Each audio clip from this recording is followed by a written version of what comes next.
kicking off an ambitious 2018 flight schedule. SpaceX readied a Falcon 9 rocket for launch Sunday evening to boost a mysterious government satellite known as Zuma into orbit.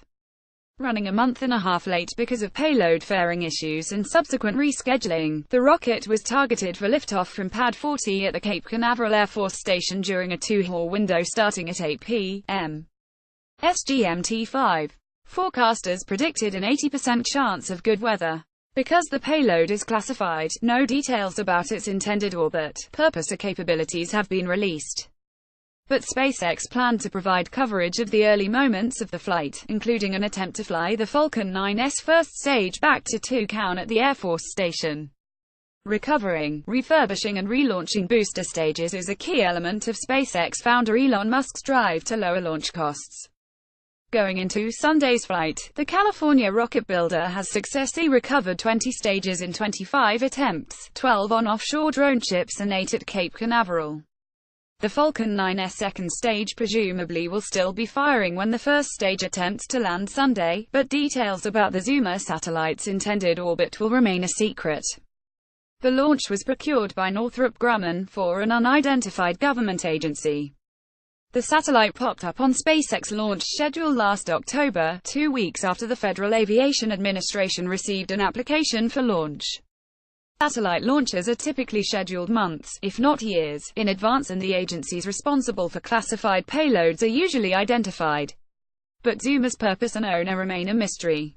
Spaceflight Now reported earlier that the National Reconnaissance Office, which operates numerous spy satellites, is not involved with the mission. But given the planned first stage landing back at Cape Canaveral, the satellite is believed to be headed for a relatively low-altitude orbit.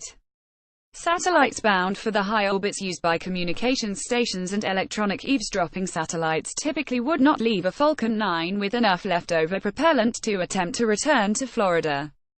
A worldwide network of amateur satellite trackers will be on the lookout in the coming days and weeks in hopes of detecting the spacecraft and determining the details of its orbit.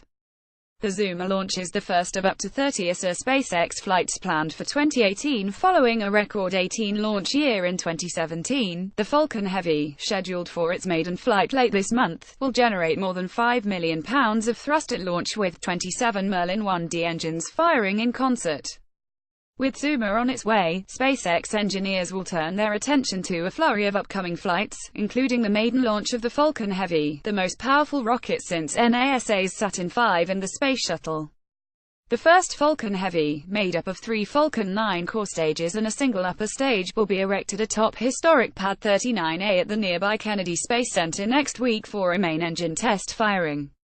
All 27 engines will be ignited for several seconds to make sure the propulsion system is ready for flight. The Heavy's long-awaited launch is expected before the end of the month. In roughly that same period, SpaceX plans to launch an SES military communications satellite in partnership with Luxembourg and a Spanish Earth observation station, both from Pad 40.